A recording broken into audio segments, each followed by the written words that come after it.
Normally I wouldn't approach ya without a formal introduction.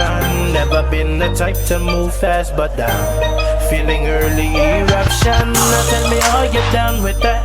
Once you rock with me, ain't no coming back. I need a monkey, come hold me down. A real queen, now come wear this crown. Now we rockin' like, oh, holler out, flex up. Now we rockin' like, oh, I'll tell you what's next up. Now we rockin' like, oh, holler out, flex up. Now we rockin' like, oh, I'll tell you what's next up. Yo, what is up? Welcome to the Solarflex podcast. This is the season finale of my rookie season, and it's only fitting that I'm gonna do this with the rookie team of Fort Drum. What's up with my boys? So today, I want to talk about. I've done this with career counselors, but I want to do it with us, the rookie team of the Fort Drum Career Counseling Group. I found out recently. Master and Block told me that there's a new one that just came from the schoolhouse that's here in 2nd Brigade. So I can't wait to meet that person because he just got here like 2 days ago. But I'm like, yeah, hey, we not rookies no more now. he's the young bug right now. But I want to go from Johnson, Washington to Cody. Talk about the MOS you had, right? Talk about what led you to become a career counselor and so on and so forth. So Johnson, you gonna start this. Wash, you next, and then Cody, you next. So, Staff Sergeant Johnson, my previous MOS was 15 November, avionic mechanic. So basically, avionic maintenance for Blackhawks, Chinooks, I worked on Apaches. Actually, current unit I'm in, 6.6 Cav. I was deployed with in the last rotation in Afghanistan and worked. I got me some Apache experience. But good job all in all. The only thing is 798. 798 forever. My points are sitting at like 620. I didn't have ALC at the time just because of everything I was doing. And then I finally got ALC. After I got ALC, I was still waiting on points to get picked up. Sergeant E5 for like almost 3 plus years. And then I ended up almost 4. And then I ended up reclassing, 1 for career progression, and 2, one of my mentors, Sergeant First Class Correa, and currently Master Sergeant Ohms, who's up at HRC, who's gonna be my senior when I transition to Fort Carson. I remember him at they the schoolhouse. They kind of wheeled me in and brought me up and like being a retention NCO and actually showed me like the counselor side of the house. And everything, and I kind of I love the job. It's short, small, it's a tight-knit family group. Obviously AG, not aviation, but just like the field I came from, every duty station I've been to, I've either met an old platoon sergeant, old first sergeant, like Sergeant Major Giuseppe. He was my first sergeant when I was at Carson. That's dope. He was close friends with one of my close platoon sergeants, First Class Garcia. That's Sergeant Gonzalez, who's probably Sergeant Class now. I think Garcia's the first sergeant now, but it's a small field. So I went from a small field to another smaller field. But I mean, just like what we're doing right now, we are all on a podcast. We all went to the schoolhouse together. I'm sure 5 years from now, we all gonna be more experienced counselors, and we all gonna know each other, be tight. And that's what it is. Army's about family. It's like your second family to me. So I like it. And then I got my boy from Cali. Shout out to Oos. Hell yeah. What's up, Wash? Talk to me. Man, you won't see me in 5 years because I'm getting out. No, you're not. No, you're not. You lying. You're gonna be just like the soldier. I'm sticking by it. To the field. You indefinite. Whatever. We'll see. What's happening? They're gonna give you that Las Vegas assignment. Ooh, don't do that. Anyway, what's happening? I want that. It's the Sergeant Wash, the Staff Sergeant Wash. You know, it is. I am. Nah, it is. What's good? I was a 91 Bravo, it's a wheel vehicle mechanic, and thing about my MOS was I'm gonna be real with y'all, man. I've been in the Army 8 years. I bullshitted at least 5 of them. So for me, when I made sergeant, I was a specialist for like 3-4 years because like I just did not want to get picked up. I was cool going to work, whatever. And then eventually I grew up. So wheel vehicle mechanic. I was a specialist, and literally when I walked into Germany, um, I met the career counselor, and I was like, "Damn, bro! Like, what job is that? Like, how do you get that job?" And he was like, "This." He was like, "I went to school for it." I'm like, "What do you do?" And he was like, "Well, we were English soldiers." And he was telling me like, "I ain't got no boss." He was like, "My only boss is Sergeant Major and the Colonel. I do PT on my own. You know, I come and go when I please." I was like, "That I gotta get that job. Like, that shit sounds legit." And I was like, "That's the only way I'm staying in the Army." But this is my goal. This is in 2018. I was like, this is what I want to be. This is what I want to do. This is the only way I'm staying in the Army. So I was like, first, you got to be sergeant promotable. So I was like, bet. So in July, I went to the board. January, I went to BLC. March, I picked up. October, I became promotable. When I sat here and said this was my goal, this was my goal. So when I became promotable, not to toot my own horn, but I think I was told I was a very good NCO, and all my soldiers got promoted, or at least were promoted. So when the time came, they actually my BC was trying to get me to go officer route, and I didn't. I wanted to be career counselor. I didn't have no interest in being first sergeant. I did what I had to do. Got accepted to the schoolhouse in which I met the rookie class, and bitching and begging not to go to drum, bitching and begging not to go to drum, and and realistically, after a year of being here, I will sit here and say, and I was told this ahead of time, but I will sit here and say that I believe that out of everybody in our class, us who came to drum had a higher advantage, just because of the the diversity in which in the things we have to do, the options we choose, what we have to learn. And no disrespect to me, Mike, or Fred L-efao Johnson, but I think Towers is at a higher advantage than us, just because of where he's at, him being in infantry, and he's probably done and touched more stuff, and he's had the larger population. So even though, from what I'm gathering, a smaller population is harder, just because we have less people to pull from. With Towers, where Towers is, Right. he has such wide. He'll learn so many more things than us. That forget rankings and stuff, because I know we're gonna get there eventually. But forget all that stuff. Realistically, based off this alone, Towers, I think that you may have one of the highest ceilings just because of what you may be able to experience. Reclassification, as a rookie, all that, right? And this is your first year, and I will never forget Bates. Her name was Sergeant Bates. When she left, she was like, Fort Drum is one of the best places to start your career. Even Maynard told me that. Fort Drum is one of the best places to start your career, because you are going to be you'll probably get promoted ahead of peers. So Towers, and this is kind of like, I talk my ish, whatever, but Towers, I know that it may be kind of frustrating sometimes, especially when it's in the chats, when we be texting and blah blah blah blah blah. But like, you doing the thing, bro. I want you to know, even if no one tells you directly, I notice it. I we notice it. We notice it, bro. Yeah. Towers, look at it. Probably are at a way better advantage than all of us. So Towers, look at it this way. If you look at all our missions, you would have made all our missions already. Already. The biggest mission out of all of us. You would have been made all of our missions already. And So to caveat, keep pushing. He's gonna make the 100.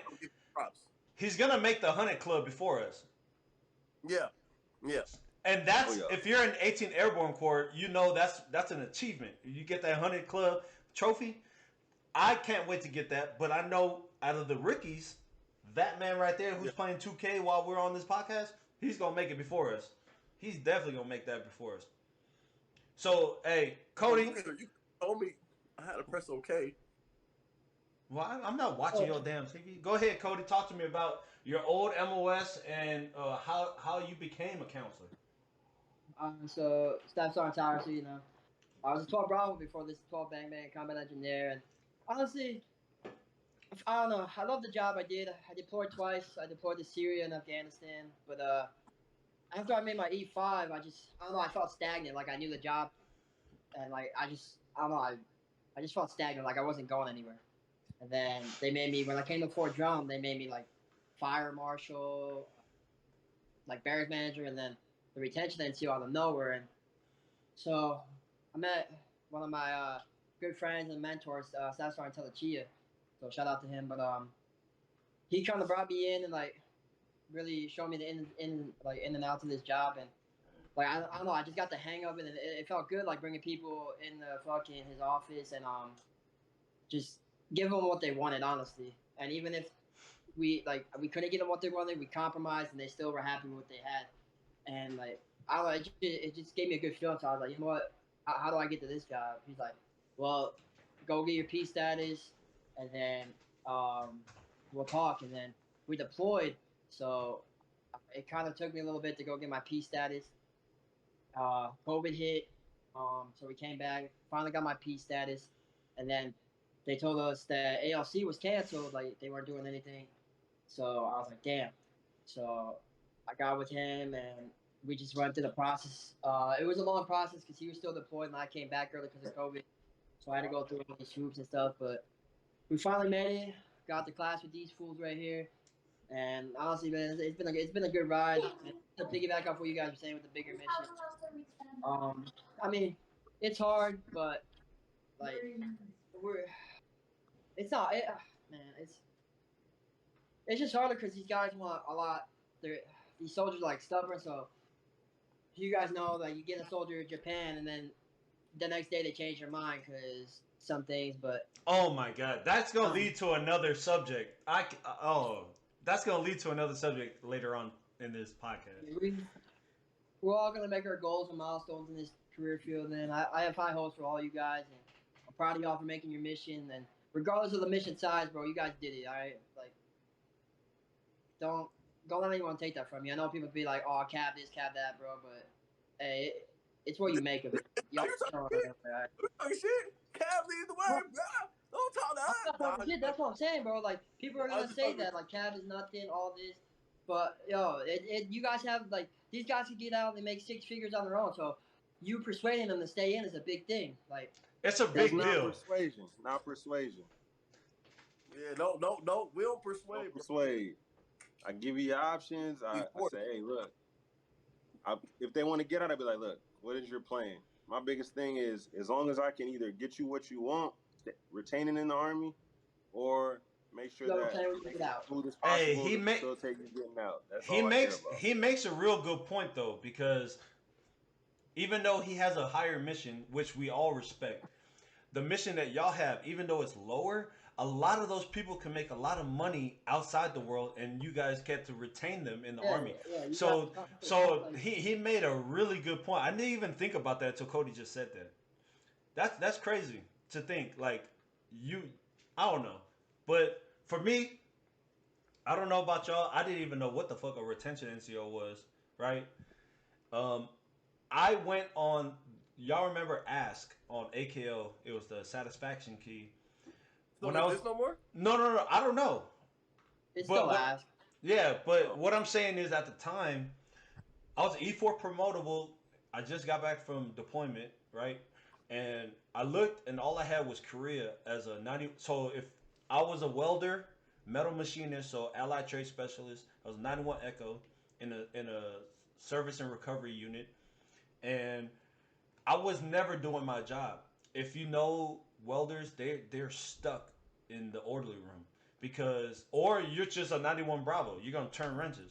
You never did your job because even though it was broken, your ass was gonna order that part with the 92 Alpha. So there's no point of me. So that's where I came. Shout out to, she just retired, First Sergeant Victoria White. I hope you're watching.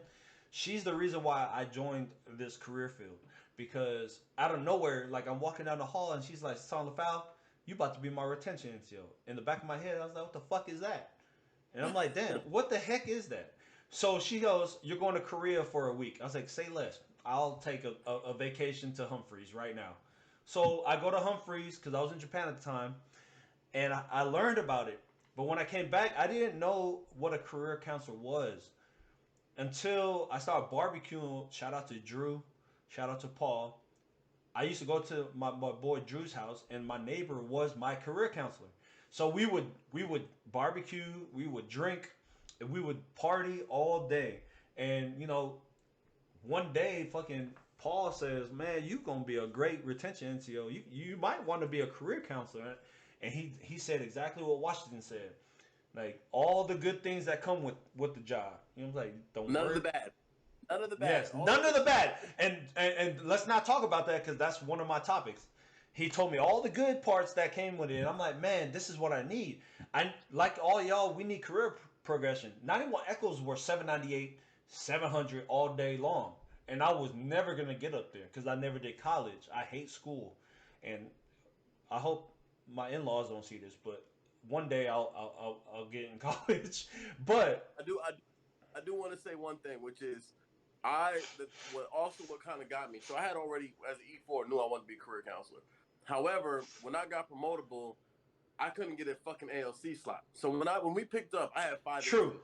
However, I watched my points because for a while, E6 91 Bravo's points were 15 for like 5 months straight, and I could not get an ALC slot. And I'm over here, so I finally got an ALC slot the first week I'm in career counselor school. And I was like, hey, this is bullshit, bro. Like literally the day we went to career counselor school, I got an ALC slot. That's funny. Like, bro. That's funny you say that because a week later, I get an AOC slot as a 91 Yeah, Echo. that's how I was. I got an ALC slot in school. I was telling, And I was like- because me and Cody were in the same small group, and I was like, Cody, bro, they literally just gave me an AOC slot right now, and I'm like, bro, I'm not being a 91 Echo. I was like, if I fail to be a career counselor, hold that spot for me, but like, Yeah. like hold that spot, yeah. I told him like, hey, look, let me try to don't reclass. anybody, but three of us in here failed the test. So I know realistically, part of us were like, "Fuck, I might need an ALC slot." And that's another topic. So long story short, I became a retention NCO, and I found out I actually love to do it. So everyone, we fought, clawed, bro. When you're in Japan and your freaking brigade is in Hawaii, your division, like time zones is everything. So like my packet, if it kept fucking up, but thank God that it went through, and it all starts with Sergeant First Class Melendez, who just retired, and First Sergeant Victoria White, who just retired as well. Those two literally changed my life because I was getting out. I wasn't gonna be a fucking 91 Echo in the orderly room, in the arms room for a third re-enlistment. Like fuck that. Like I was done with that kind of job. But now that I could do that job now, it's like, bro, I'm telling you, at the schoolhouse, you were saying the same exact thing. Like, man, like how many of y'all did the job with retain access before you went to school? I was a full-time retention NCO for the last month I was in Germany. Like I was clearing, and I was a retention. Like I was a full-time retention because in the motor pool they didn't want to let me go, bro. Like so, look, here's another thing. My last NCO yard was February 2021. They refused to let me out the motor pool. So the only reason I got to become a full-time retention NCO is because my career counselor went to SLC, and he was like, "Look, Sergeant Major, this guy's going to school. Let him sit in there." And the only thing why, because listen, to this day, barely anybody knows me in the field. The main thing that got me was when I walked in there, I had got 11 people in a month. In 1 month, I got 11 people to re-enlist, and this is the month I'm clearing. So of course, my senior, the senior, his name is Master Sergeant. Oh my gosh, he's in Fort Sam Houston right now. I can't think of his name right now, but he looked at me. He was like, kind of like, "Who are you, bro? Like, you're going to school?" Like he was barely tracking me, bro. And he was like, "Damn, bro, you got 11 people in the month." And I thought I was going to be good at the job. But I'm not going to talk on that because I know you got to send for that. I thought that day, I was like, damn, this job is easy as fuck. This is going to be easy, bro. The only reason why I say this is because when we went to, I was in the same boat. My unit wouldn't let me become a full-time retention and I ended up being a platoon sergeant my last year in Japan.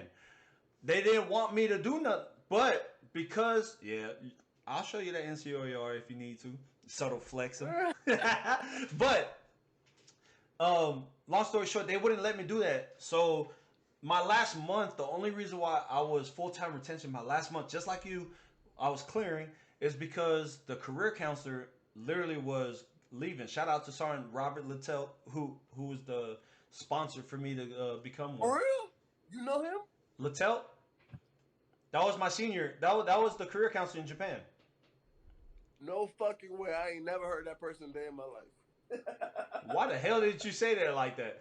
But he was PCSing a month prior to me PCSing, and they were like, man, the person coming in wasn't gonna be there on time, so they put me in that slot, just like you said. Like I was put there because they didn't have a career counselor for a month, so I'm like, fuck it. They finally allowed me to do it, but at the same time, I didn't do retain, I didn't do EDAS, I didn't do none of this shit. Right? I didn't learn none of that until I got to the schoolhouse. What about you, Mike? What about you, Cody?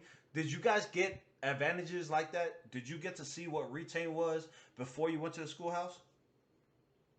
So like, I had retain access like I want to say 2 months, 2.5 months prior to going to the airport drum. But I had great experience when I was in Korea. I was a full-time retentionist till I got pulled up to. I got pulled up to a battalion. I was working under Sergeant First Class Correa, and he actually was running 2 battalions.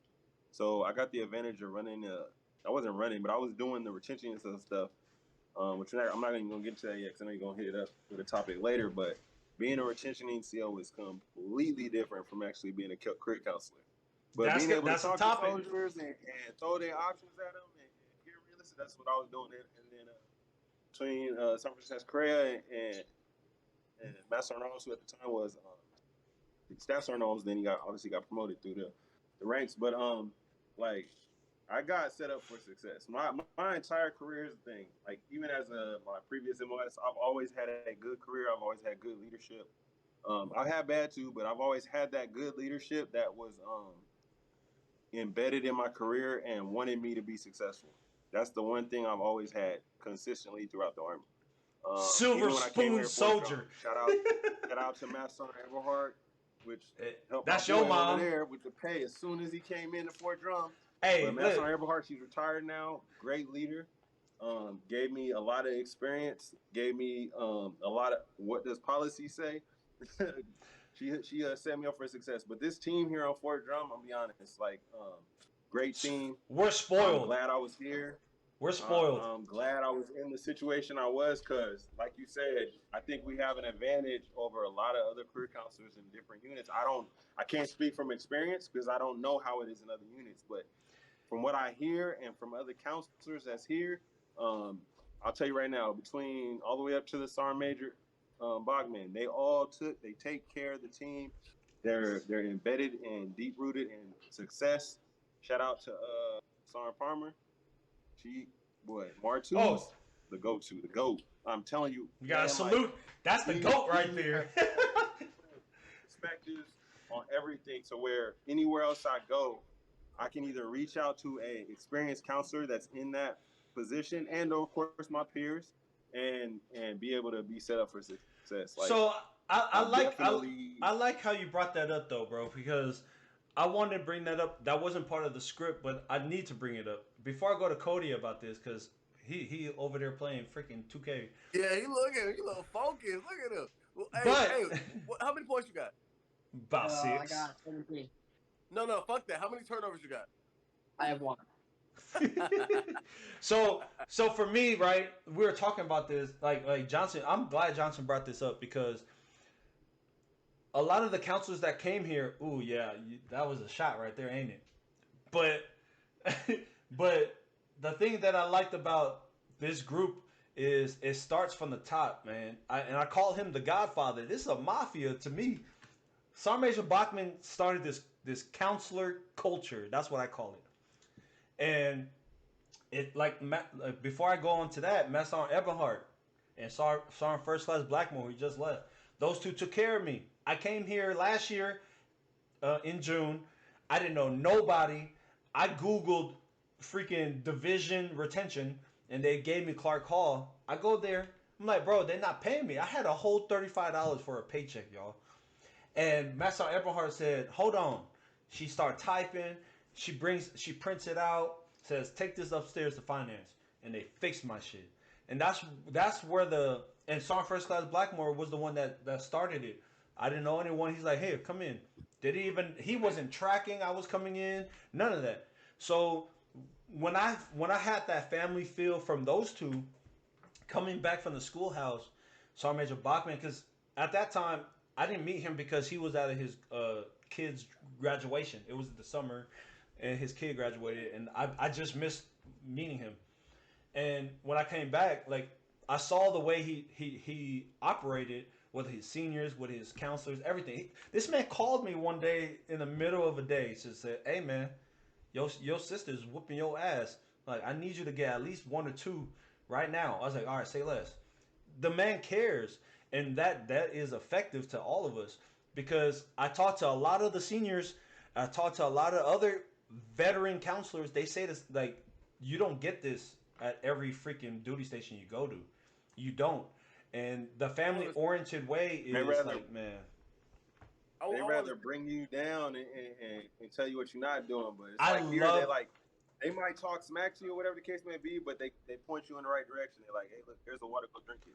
What you saying, Okay, Wash? look, so I'm gonna put a pause on this, okay? So this may kind of fuck up a little bit, but L-efao.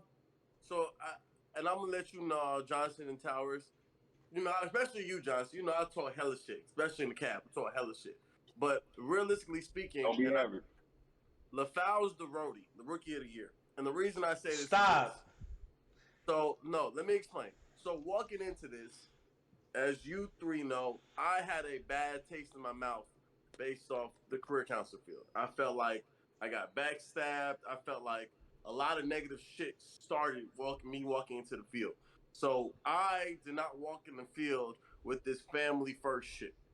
I walked in this field solo dolo, like fuck everybody, I got me, okay?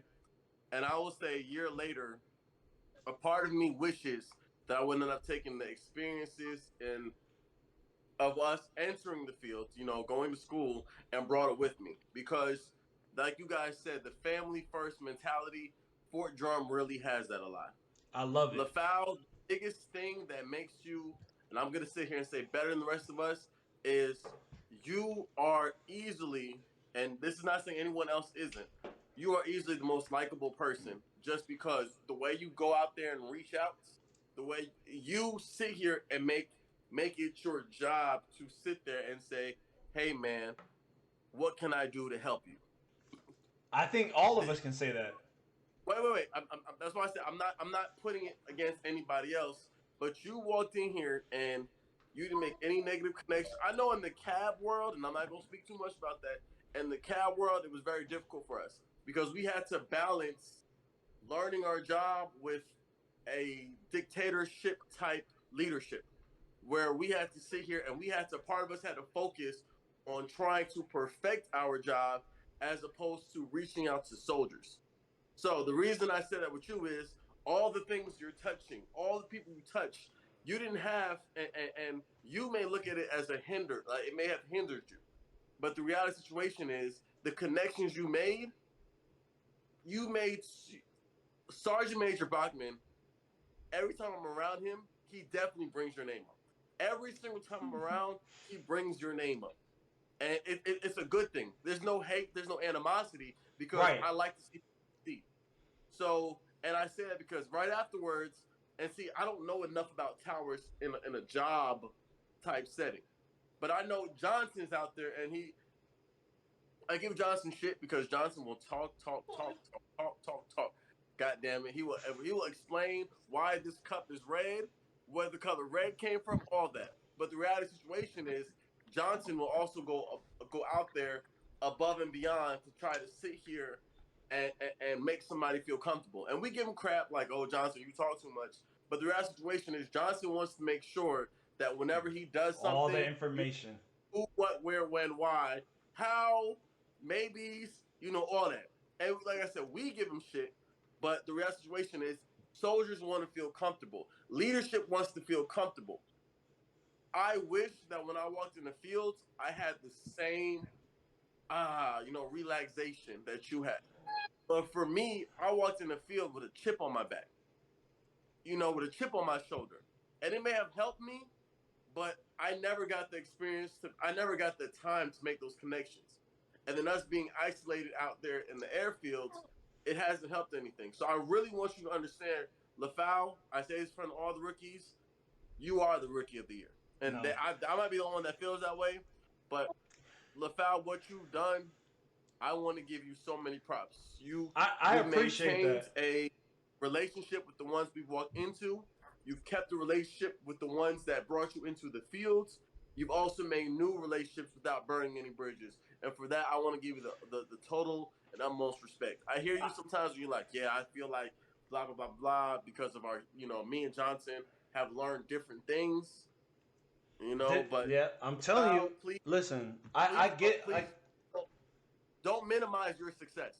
Do It's not not. minimize what you've done. It's not.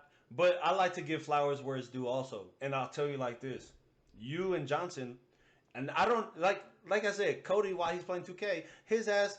I don't know his senior and his relationship, but I know the Cavs relationship. But I'll tell you like this: you guys learned way more than I have.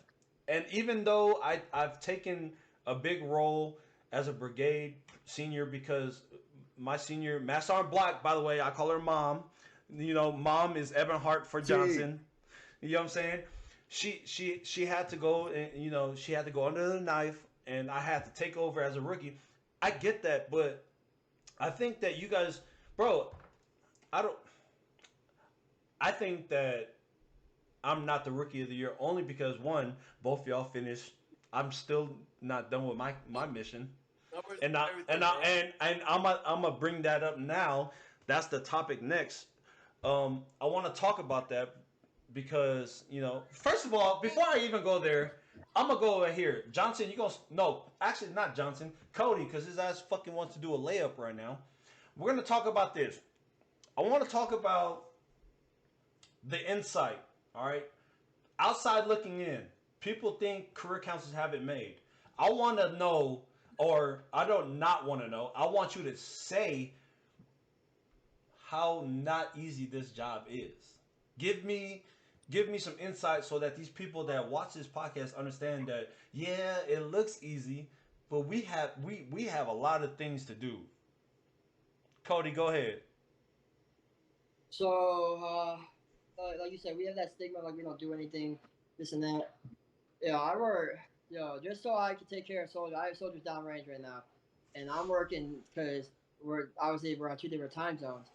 I'm working, man, just so I can get these soldiers what they want, man. I'm working night. I was on leave when I was still working, making sure my soldiers got what they want. Because, dude, my soldiers, they're always come first. And, I'm always down to help a soldier. Like I said, 3 of my counselors are downrange right now, so we were picking up the slack. Yeah, I was working, and, man, I didn't even care that I was working more than usual because I knew that soldiers were getting taken care of. Just, man, it's like people don't see the long hours we actually do put in. People just think we sit at a desk, type in numbers, but it's way more than that. Like, we're making sure the soldiers are getting taken care of, that they're getting what they want, and even that soldiers when they get out, man, we're guiding them. Like, I know as me, if I know a soldier's getting out, I still counsel them. I sit down with them for an hour, making sure they're getting the right, going to self, SFL tab, maybe doing internships or how to even get internships, the credentialing, making sure they get the resources for that. Like, I'm making sure that my soldiers are getting what they need, even if they get out. Like, it's just a lot of things that people don't see behind the scenes that we do. I like how you said that. Before I go to Washington, I want to explain that because people look at us and they think that we just do retention. Listen, as a career counselor, we're trying to make sure that in your life you're getting the best out of it. If you want to get out, make sure that the Army is, helping you get out perfectly. We're not here to retain you all the way. Yes, we do have a mission, but at the same time, if you have a better job at the end of the day, I'm not gonna combat that. Like, go ahead, get out. You know what I'm saying? Go ahead, Wash. So our title is career counselor, and I have to be real real, So real I came underneath we're not. Our job is not to retain you. Yes, we deal with retention, which is retaining, but that is not our main job. We are career counselors. We counsel you on your careers. If your career leads you away from the army, that's fine. We're here to make sure that when you transition out, you sit here and are thinking about and considering everything. When I sit here and talk to a soldier, I will start off straight up. When a soldier tells me, "Hey, Sergeant, I don't know if I want to stay in," I'm gonna be real with you. I don't know if I want to stay in. When we started this podcast and everybody was here kicking, they were like, "Yeah, you know," if I, and I was like, "I don't know if you're gonna know me. Am I gonna stay in? Who knows?" But the reality situation is, our goal is to make sure that whatever you choose, you are set up for success. Exactly. We do have a goal. We are trying to sit here and keep the army at the numbers that it needs to be. But at the end of the day, regardless, and this is what I like about the four of us, because I think we've all met career counselors who are sitting here trying to do whatever it takes to make numbers or see a soldier as a number. But what I like about the four of us is we do not look at soldiers as a number. We sit here and we talk to you. We sit here and we ask your honest opinion. Like, hey, is this what you want to do? If a soldier tells me no, and I'm listening to Johnson, and I've talked to Johnson all the time, and I can comprehend and understand what he says as well. If a soldier tells us no, our job is not like, well, why? You won't make it outside the army. Growing up in the army, because we've all been in, I think Towers is the baby in this one, at least 8 years, 8+ years. All right. 7 years, maybe. See, okay, so 7+ years. When I first joined the army, we used to hear the "hey, you're not gonna make it if you get out" bullshit, which is not true, especially in today's day and age. Right now, it's honestly it's even harder now because so many people in the civilian world offer things that can easily go against what we can offer in the army. Benefits, most jobs give benefits right now. Pay, most jobs are paying really well. So it is harder to retain people in the army now more than ever. So what we do is we sit here and this is what I do. I'm saying, hey, okay, you want to get out the army. Have you thought about pay? Where are you going to live? Where are you going to? Are you going to move in at home with your parents or are you getting out? What type of job? What's the economy like? Gas. I want you to think of everything so when you get out, you will be set up for success. When I sit here and I talk to soldiers, when the soldiers act like they don't want to talk to me, I'm like, hey, excuse me, I'm getting a little buzz. I'm like, hey, come talk to me. I'm like, hey, come talk to me, even if you don't want to stay in, because I want you to tell me your plan, and I'm purposely going to punch a hole in it because I want you to be set up for success. I Facts. want you to think of everything that may stop you or hinder you from getting out the army. Because if this is what you want to do, I want to encourage you to do what's going to make you happy, what's going to make you right. Everybody who's in the army does not need to be in the army. Everybody who's in the army will not be happy in the army. This is not for everybody. And all four of us can attest that this life is not an easy life. There's been relationship strains, family strains, time strains. You don't see your family all types of year. All people hear is benefits, benefits, benefits. It's not this black and white. Being in the military is a hard job. Being an enlisted person in the military in 2020, it was listed, and I don't know about current stats. In 2020, this was listed as the most stressful job in the United States. Being an enlisted member in the United States Army, in the United States military. This is not for everybody, and I can understand that. So let me help you set up for success. And that's what people don't understand about our job. All they see is, oh, they're just trying to keep us. That's not what we're trying to do. When people have pay Yeah, I issues, hate that. who do you think that? It's not your S1, it's us. We sit here and we calculate, oh man, this is what you're supposed to get paid. This is what you're getting paid now. When it comes to retirement, staff sergeants, sergeant first class, master sergeants come to us and say, hey, is my time correct? Can I retire today? That's us trying to figure that out. When it comes time to, you want to know what's available. That's the part y'all see. What's available? That's us. Pay. That's partially us. Bars. Hey, we have a soldier about to be barred. We have a soldier about to be flagged. We are a member of the staff. We sit here. We have to play this moderator role.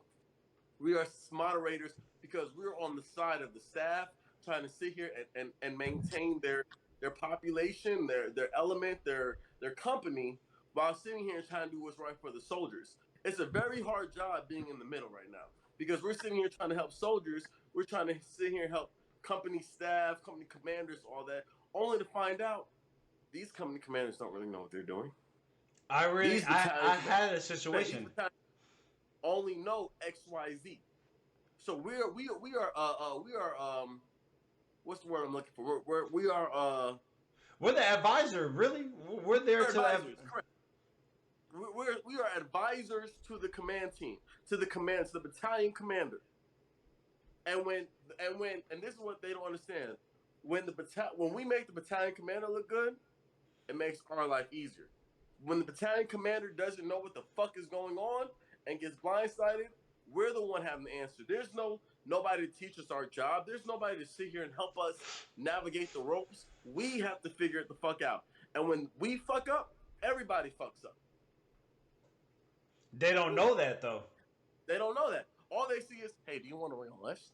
Hey man, we have a bonus. Oh, there's no bonuses. Oh, sorry about that. Johnson, you have anything to piggyback off that, because he spit some flame right there. I got a lot to say about it, but I ain't gonna lie, I'm a little tipsy, so I'm gonna keep it short. But here's the thing, right? All right, so my philosophy, when they used to ask me, they used to be like, "Why you want to be a counselor?" All right, so in my old job, it was easy. I worked on aircraft. As long as that aircraft was up and that pilot, those crew chiefs could go fly, whether it was a Chinook, Black Hawk, whatever the case may be, that was my job. Make sure that aircraft was up and ready. The maintenance that was done on it was good, because at the end of the day, those are people's lives that have mothers, daughters, sisters, aunts, kids, wives. They're gonna go out there and fly. It's depending on, did I do my job correct, so they can go and come back safe, right? Whether it's deployed or even stateside, right? Here's the thing. There's so much in this field that is unseen, and there's so much adaptation that we have to do as counselors, which is kind of goes with the whole difference between a retention NCO and a counselor. They only see numbers. They only see your mission is to reenlist set amount of people and all that, but they don't see everything that goes into it. Break it down, right? So this might be me talking too much, so stop me if I don't care, bro. I need content. Here's the thing, right? My job is to provide. I'm a leader, but I'm not in a leader position. My job is to provide indirect leadership. Say that again, bro. I like that. Say that shit again. So anyway, I'm a leader, but I'm not in a leadership position. I provide indirect leadership to the leaders of the field. The field is our population. Right. My job is to provide the Army, G1, HRC, with what? End strength, Army end strength, right? They don't see all the politics that go into that. But me as a sergeant, promotable, coming into a brand new field, which is why I say that counselors, a lot of these counselors, there's counselors out there that's bad apples. I'm not even going front. There's counselors out there that's bad apples. But there are counselors out there that really care and they're trying to do their job the right way. I have to go in as a sergeant promotable. I get promoted to staff sergeant, right? After I make staff sergeant, whether I'm a sergeant class, master sergeant, I am always adapting.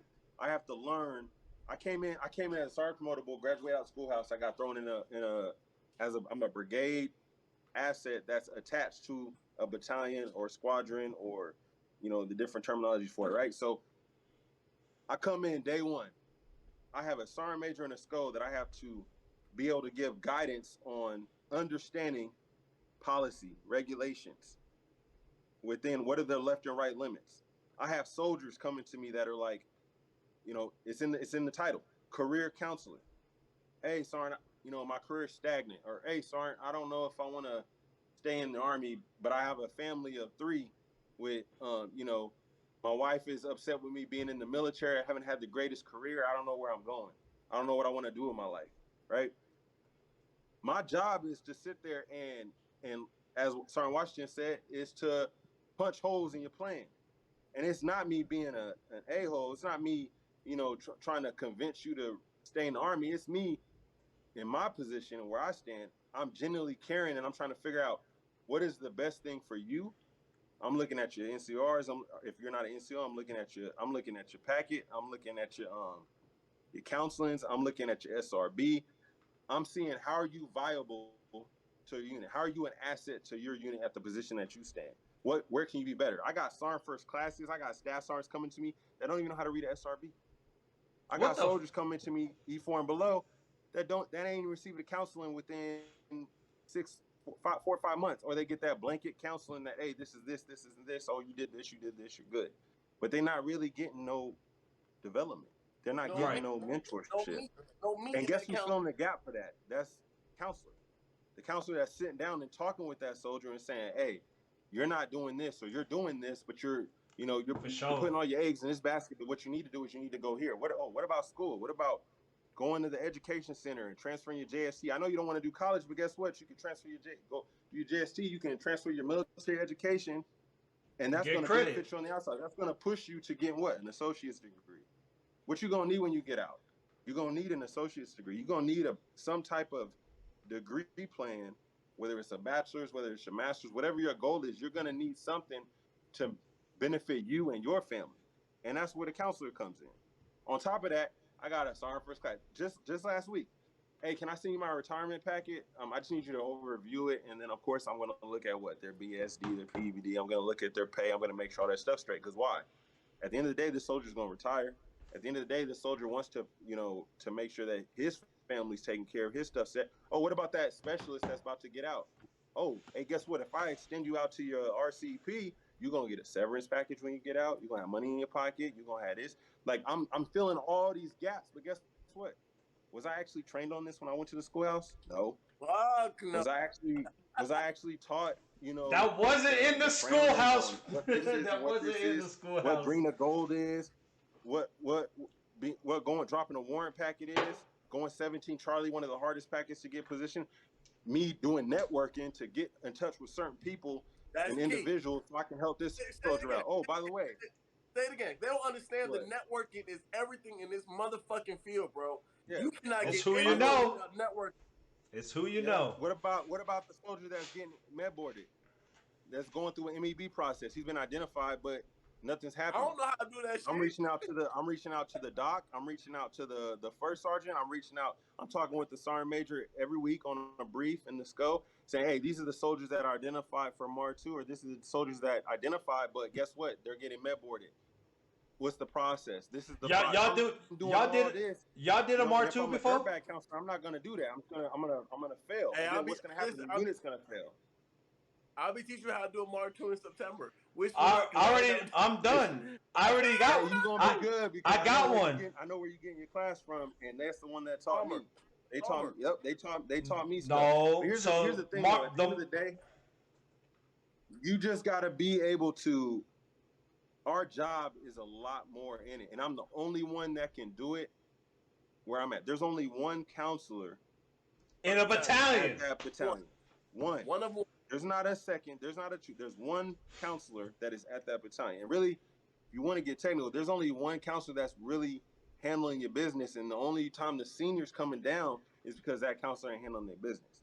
So really, it's just that one counselor. It's like even when a soldier goes and maybe they didn't see you, they just got there and they're stressing about whatever, they go straight to brigade and they go talk to the senior. Hey, I need this and this. Guess who's working your stuff behind closed doors? It ain't that senior. It's the counselor at your battalion. Yeah, because you're talking to that senior. The senior gonna call back and say, "Hey, Johnson, your soldier came to my office and I need you to work this shit." Even the first sergeants. And even the first sergeant, somebody tried to call me. First sergeants, a lot of these leads, they don't see that the fact that I'm intertwined with so many different aspects that. God damn, Mike. Call you, they want to talk to you, bro. That's actually work. Boy got a booty call. But I don't want to interrupt. They gonna have to just wait. But the catch is. At the end of the day, we're getting hit with so many different aspects, from whether it's a commander needs something, because it's a commander's program. Commander might need something, but guess what? Really, who runs it and who's really managing it is that first sergeant at that troop. It's the one that's handling the enlisted NCO business, right? NCOs make it happen. When we running, you're giving direction, you're giving guidance to that commander, that captain, or even at the brigade, at the battalion level, Johnson. That lieutenant colonel. Johnson. And you're, excuse me for interrupting. Johnson, that's some bullshit, okay? And I'm going to say it because we're all career counselors, okay? I'm going to fucking say it. The reality situation is this, okay? We sit here as career counselors and we're going to be fucking humble, okay? Amongst ourselves, we're not, okay, all right. Amongst ourselves, I'm humble, but I be talking hella shit. But amongst ourselves, we know the fucking truth. The truth of the matter is this: regardless of whether the commander's doing his job, the first sergeant's doing his job, we are the ones who sit here and let the soldiers know this. There is another way. When the soldier hates their fucking command team and they're like, I'm getting out, we're the ones who sit here and talk to these soldiers and be like, hey, man, it's not like this everywhere. It is the commander's program. You're absolutely right. But how many of these commanders put an emphasis on retention? Jonathan, you're absolutely right in what you say. But the reality situation is the reason these soldiers are re-enlisting is because of you. It's because of the counselor. And that's what I was getting to. There's another way. It's not the fucking command team. It's fucking you. It's because of it's because of the counselor. Because if you pull the counselor out of every battalion and you just said, all right, let's see how retention goes for a month, it's gonna fail. Soldiers are gonna be getting disgruntled. Stuff's gonna fail. When a 1506 for pay needs to get done, when a bar has to happen, but guess what? That soldier ain't getting counseled properly or whatever the case may be. And I'm not just trying to speak on negative stuff. This is just stuff I've seen. It's the counselor that's gonna make sure everybody is doing the right thing, so that nobody looks bad, so that dirty laundry is getting washed, is getting folded, is getting put in the basket. For all they got to do is put it away. Getting hid. There's some counselors be hiding that dirty laundry. There's a lot. That's the part that I hate is like you two said. There's a lot of things that people don't know about our job. They look at us and say, okay, all they want to do is keep us in the army. No, the fuck, I don't want you to stay in the army Cody, if you don't want to stay in the army. Cody, what's your stats? Because you finally stopped playing. So what's your stats? I don't even know, bro. I'm already out. Hey, how many turnovers you have? Quadruple double on rookie. Two. But look, like I said, like we're not retention NCOs. Retention NCOs, like I was telling, are people that just want to retain you. We're career counselors, like you said, Wash. We are here to guide you either staying in or staying out. And as a career counselor, our job is to make sure that both of you, like both sides, matter. If the getting out is better, then let's get your ass out. That's the whole thing about it. Cody, what the hell, bro? Your wife. I'm over there, bro. Yo, But that's the thing. So that's why I love about this podcast right now is to make sure that we shine light on career counselors, because everyone thinks we want to keep you in. I can care less if you stay in, but if you leaving the force, bro, is not. But also, if you leaving the force is not good for you, stay your ass in. Why the fuck are you gonna go back to mom's couch after 3 years in the army with no plan? Stay your ass one more time and try to build something so your ass can go and live on your own. You know what I'm saying? Like I hate soldiers that come up to me like, I'm about to get out. Okay, so what's your plan? Oh, I'm just gonna go back to mom's house. No, you're not doing that. No, my soldiers be like, I'm finna go to school, right? So that's what everyone's gonna do. When they get out of the army, everyone's going to school. And my first question is this: are you in school now? Nah. Why? It's free. So if you won't go to school when it's completely free, you're telling me when it's not free, all of a sudden you're going to school? Yo, bro, get that shit out the camera, bro. Get that game out. Ooh, can't say that. Get that Xbox out the camera, bro. Appreciate it. So if you're not going to school when it's free, you're gonna go to school when it costs. I had a soldier legitimately tell me this. He said, "Sergeant, I'm getting out the army." I said, "All right. You going?" I was like, "What do you plan on doing?" He said, "I'm going to school." I said, "Okay, are you in school now?" He said, "Nah, I want to focus full time on school." I said, "I understand that, but are you in school now?" He said, "Nah, man." I said, "You have credits that you can use right now that will help you get your degree." He said, "Yeah, I don't want to use those credits." I said, "What?" He said, "I don't want to use those credits. I want to start from scratch." I said, "So you're telling me the Army will help you get, even if it's just 20 credits, even if it's just 20 credits, the Army will give you 20 credits to get you towards your degree, and you don't want to use that now?" Nah. Listen, hey, your plan sounds stupid. That's what I told him, straight up. I said, "Hey, no disrespect, but your plan sounds stupid. Because even if those credits don't help you with the degree you want it to be, that could be your fucking extra your physical education, because all that PT and all that shit you did in basic training, It that's counts. credit. That counts. That's gym credits right there. So instead of you sitting here and starting from zero and paying an extra $700 per class for 20 credits, each class for 3 credits, 18, that's six classes, six maybe 7 classes. He said 7 6. times 7. 6. Listen, that's $4,200. That's 6. 6 that's $4,200 that you're sitting here, $4,200 to $4,900 that you're sitting here and saying, I'd rather pay out of my own pocket. Who the fuck wants to do that realistically? But you're sitting here telling me that all of a sudden when you get out the army, you're gonna sit here and all of a sudden pay that $5,000, that $5,000 when the army will give it to you for free. You know what that soldier ended up doing? I said, come to me with a better plan. So he came to me and said, I appreciate you telling me that, because I thought that my plan was good and I realized it wasn't. I'm gonna re-enlist. And this is where I'm going with this topic. This is why I tell my soldiers: if you re-enlist, have a plan. Even if you re-enlist, no matter if you do 1 year, 20 years, you're gonna get out the army. So when you re-enlist, make sure you have an exit plan. Whether you do the full and retire, regardless, make sure you have an exit plan. Plan what B. What fucked me up was I didn't come up with the exit plan until about year 7, 8.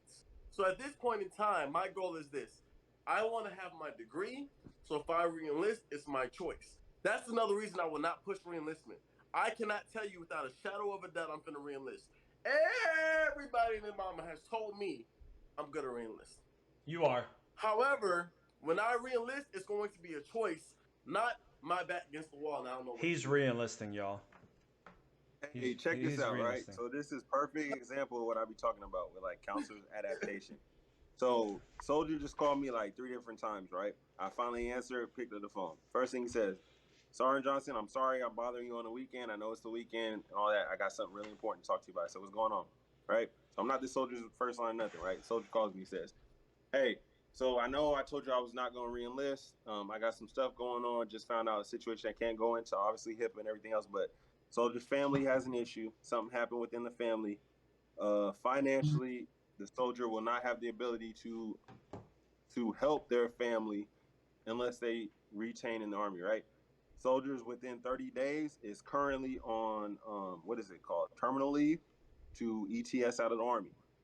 Soldier is also in the MOS that is identified as precision retention, which means what? Soldier cannot re-enlist unless I submit a request to HRC and then they process it and allow the soldier to re-enlist. Oh, by the way, soldier also is brand new to the unit, got my number from another soldier I took care of, and has issues with their pay, and they didn't get a paycheck this month. So guess what I'm going to be doing on Monday? I'm not only going to have to process the possible 1506 on this soldier, right? But I'm also going to have to send a request for this soldier to retain in the military, get this soldier re-enlisted in less than what? Probably within the next week or 2 weeks when everything processes. That's hard to do. This soldier. And then this soldier is going to go back to his unit and he's going to be working and his life is going to be what? Better, because he's able to take care of his family. He's going to get paid and he's going to have all this stuff taken care of. And that's what I say. Like, this is the behind. It's a thankless job, bro. It's a thankless job. And it's fine.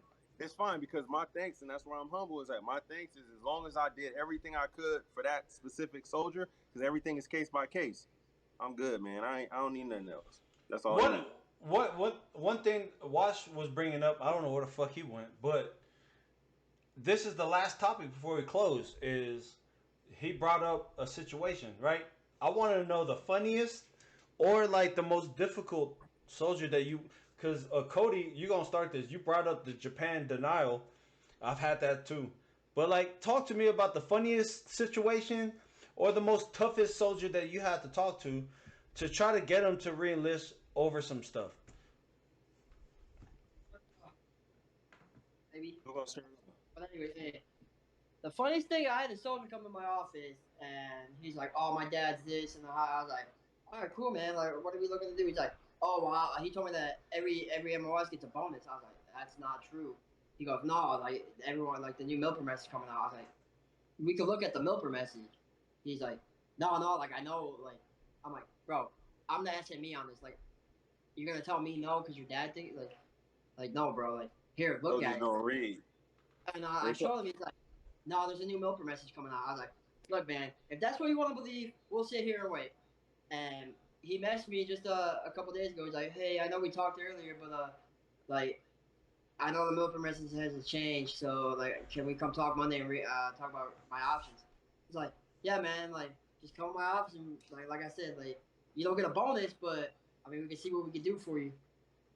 And I was like, he was just on his high horse, thinking he knew everything. And like, I get it, like PNN, like you'll hear stuff, and like I get it. I'm only a staff sergeant, but like I'm the only one in my battalion that can do my job. Right. So like, I That's know just what like I'm this 10. That's just like this 10K kicker when it came out. Everybody's like, "Oh, I stabilize, I get $10,000 on a bonus." I'm like, "Yeah, it's a plus up amount as long as you're authorizing SRB." Right. Man, I had first sergeants, I had platoon sergeants, I had soldiers telling me, Major. "No, I can get the 10K. I get 10." I said, "Okay, let's go." So I pull them in the office. This how I am. I show you in black and white. I'm not going to just tell you the answer. I'm going to show you the answer.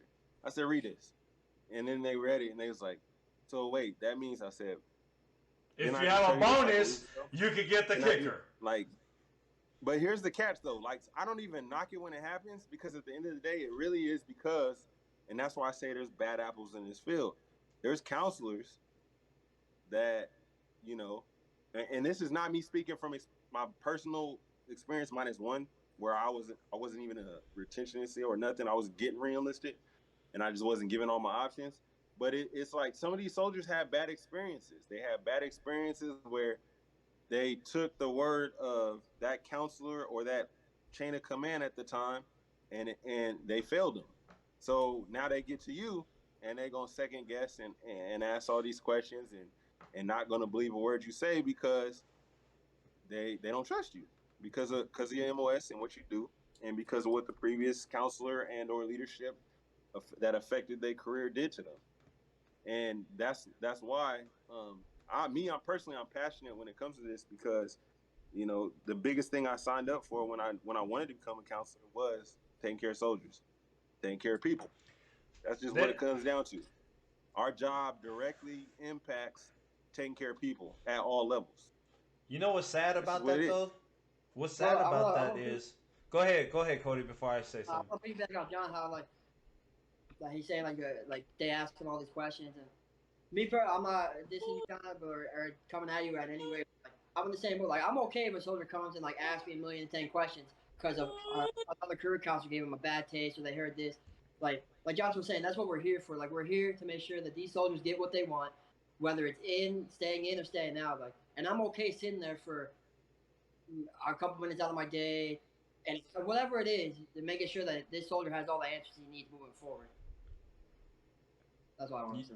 What's the saddest part, and that's why I was about to talk, was not every, like Mike said, not every career counselor is like that. Not, and I've seen it, and I'm not gonna name names, but I've seen it where you're just a fucking number. That's all it is.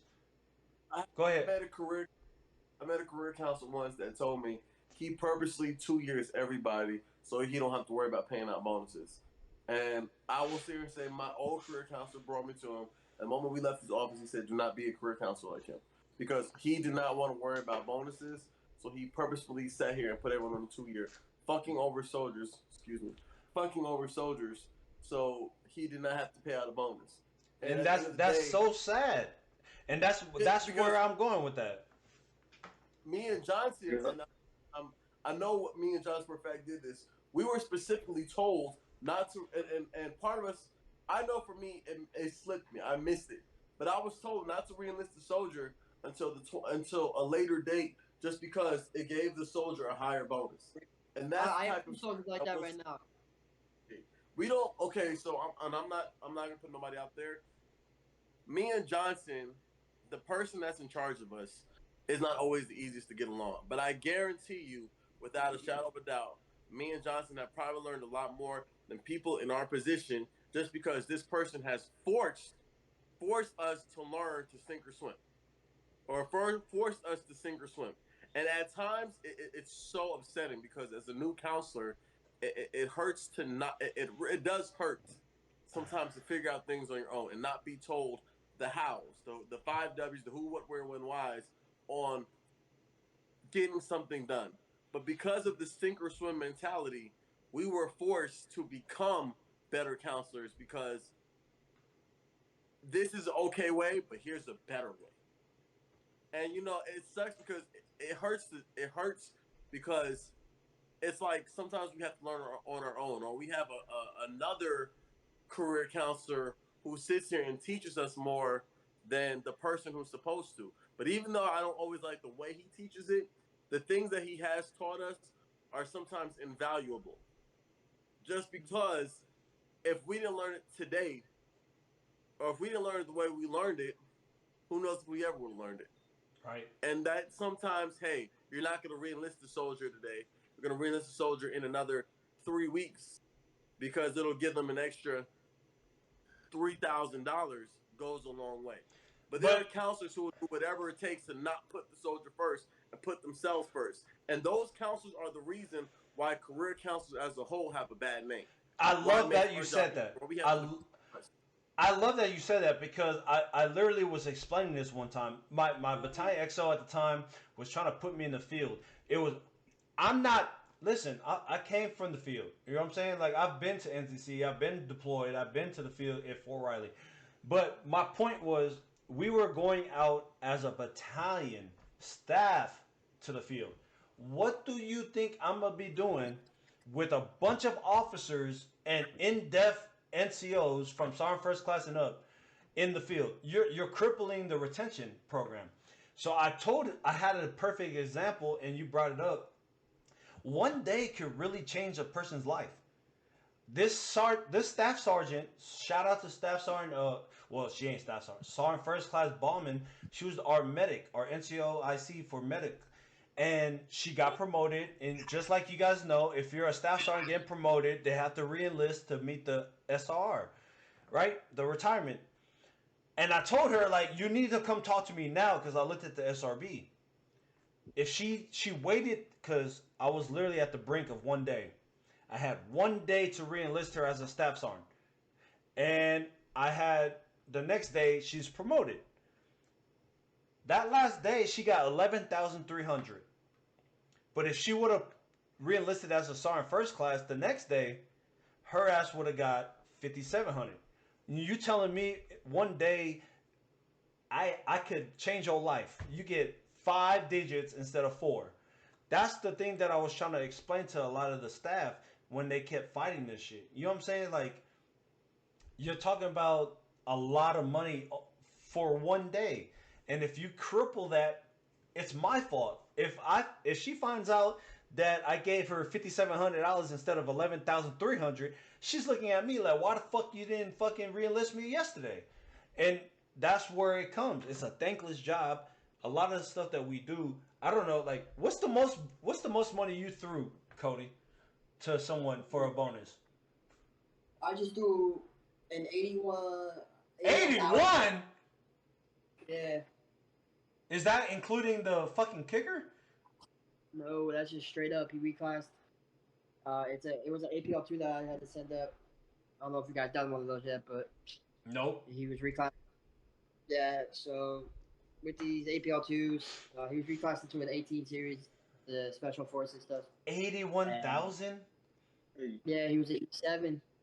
So, Mike, what's the most money you threw at a soldier? And confirmed. I mean, I ain't throw it at him, but not that. You know what I mean? Like, it was a whiskey with a U7 identifier. Boy got over 50K, not before taxes. That's crazy. I've never went over 20K in my sustainment brigade. I want to ask Wash, but I know he's doing his thing right now. But, like, long story short, Max AOS. What was the max? What's the max again? 60. I don't even know. I had to look at it. But So I want it 60 was like regardless. What about you? What about you, Wash? What's the highest paid person you ever re-enlisted? But I'm not telling the soldier to re-enlist past 3 years unless one or two things align. One, they gotta have a bonus that's worth taking, payout, right? Number one. Number two, they gotta be either in a position to where it's gonna benefit their career and themselves as a whole. I say the same thing. And number three, it's gotta make sense. Which they might all align with each other, but it's gotta make sense, right? I tell soldier that too. I ain't going. I had a soldier come into my office that at a point in time, I'm not gonna say where they was when they did it, but they re-enlisted for 5 years for option 5, Echo 5, CONUS station of choice, right? With a bonus that only paid them less than $5K. There was no kicker. There was no nothing. He's trying to go. They would have just waited, and the time that I saw when they did it, and when they got to my unit, and when they came to see me, if the counselor would have waited, not even a month, bro. And I don't know, maybe that counselor ain't getting the information we get, because here at Drum, they let us know, hey, there's a new message that's about to come out, and it's gonna look like this. This is the population that's gonna get paid more. Guess what? I'm gonna have that soldier wait. Man, you just mad this man. I came in on a 6-year contract, bro. 6 years. My first contract was 6 years. Mine was 5. Ain't no way I'm telling somebody to do. If they re-enlist 3, then guess what? Unless it's something that makes sense, you being able to control your career, especially now. Back then it was 12. Now it's 10. 10 years active federal service, you're a career. You get NCO, CSP, NDEF. You don't get a choice in nothing unless you reach out to branch, and that branch manager wants to assist you and help you and give you a good assignment that is going to benefit you, bro. And it's crazy. It's mind-boggling because you see it and you're like, why? Like, I had a soldier come to me and say, "Sir, I want to do 3 years stabilization." I said, "Why? What's your goal? What are you trying to do?" Well, I'm trying to stabilize, and also, by the way, I'm trying to see if there's a bonus. And this is before the last bonus message that came out. So you know what I did? I said, "Hey, how about this?"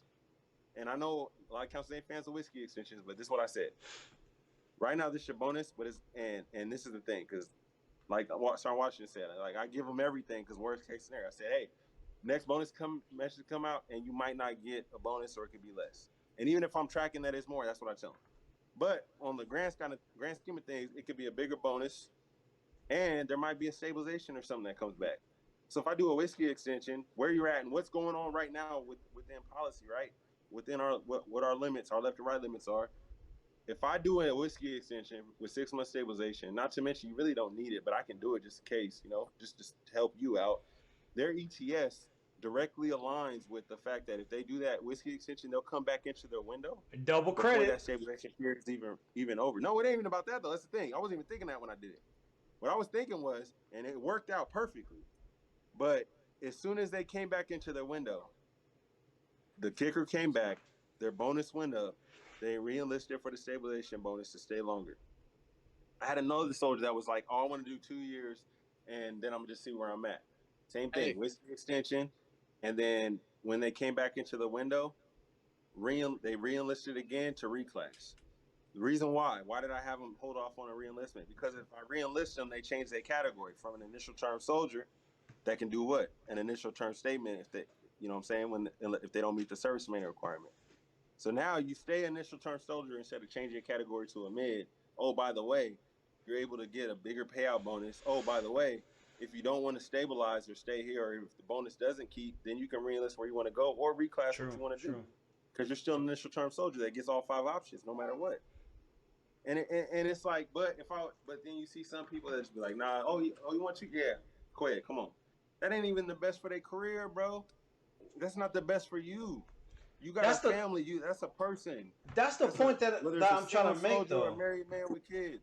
That's an individual that is trying to manage their career. They don't have all the information to make an informed decision on what they're trying to do. We do. It's our job to make sure that they are informed and they know what they got, so that when they make that decision, they set up for success. Exactly. Bro, man, I'm telling you, bro. Like I love this job because I can make a difference in that aspect. And that's the fun. That's the best. Before I close, Johnson, you hit it on the head. That was the point. It's because these soldiers are literally coming up to me, bro. There's soldiers that come up to me later down the line and say thank you because they didn't think they can do something like that. You know what I'm saying? They, like I said, it's a thankless job, but they say thank you because we have the best interest in these soldiers. Go ahead, Wash. I don't want to. Okay, so yes, as a whole, it's a thankless job. But I will sit here and say, not having soldiers, and then having soldiers walk up to me and say, "You know what? You're the only help." Or I realized, like, I'm not your supervisor. I'm not your chain of command. I'm nobody.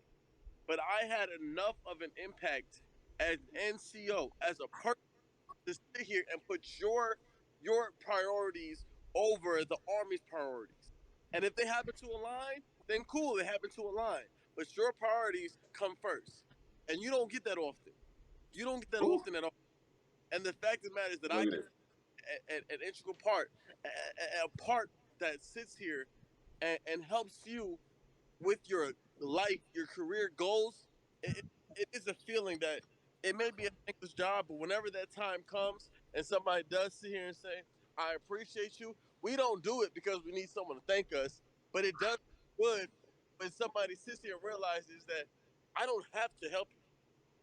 Like no disrespect. It's not my job the way it was when I was 91 Bravo. When Towers was a 13 or I'm sorry 11 series. When you 12. was 90 12 series. 12. Series. You know when you were a 15 series. It's not the same where somebody's sitting here saying, "Hey, this is what you have to do. This is an option." We could be like these other career counselors. Can you hear me? Yeah. A little bit. Yeah, We can be I like can hear you. we can be like these other career counselors who sit here and just try to look good on paper. But that's not what we're doing. We're sitting here actually giving a crap about these soldiers' life, and there's no better feeling than that. And when a soldier recognizes that, damn, this is not like every other NCO, they actually care, that's an amazing feeling, you know? And guess what? Guess what? When he says that, Shout, when that soldier feels that way, guess what happens? It echoes, and the next soldier hears about it. Then the next soldier hears about it, and your name is out Right. there with gold, knowing that they can trust someone in their battalion with their career goals instead of trying to snatch them into. You know what I'm saying? credibility is everything, especially in this field. But the biggest Exactly. thing is, at the end of the day, as long as I was able to positively impact a person's life, that's just what it come down to. That's just what it come down to, bro. Listen, My phone man. about to die though. I gotta So get so off this no. podcast. I'm about no. Listen, this is the season finale. Cody, Wash, Johnson, I love you guys. This is the Fort Drum rookie class. I just want to say thank you for all the input, all the messages y'all had. You know, even though Wash is over here drunk as hell in his streets, I just want to not let drunk. you. I just want to let y'all know. Thank you guys. We had to wake up fucking Cody because his ass was asleep. But He this wanted to play is 2K. this is the last episode. Listen, this is the last episode of my rookie season, and how fitting it is to end it with the rookie class. So again, this is Subtle Flex. Like, comment, subscribe. This August, season 2 starts, but I couldn't close it with without better people than these three. You guys enjoy y'all rest of y'all day. I love y'all. Again, subscribe to this channel. And it's about to get bigger. It's definitely about to get bigger. Watch me on Facebook and y'all gonna see why. My boys, peace out.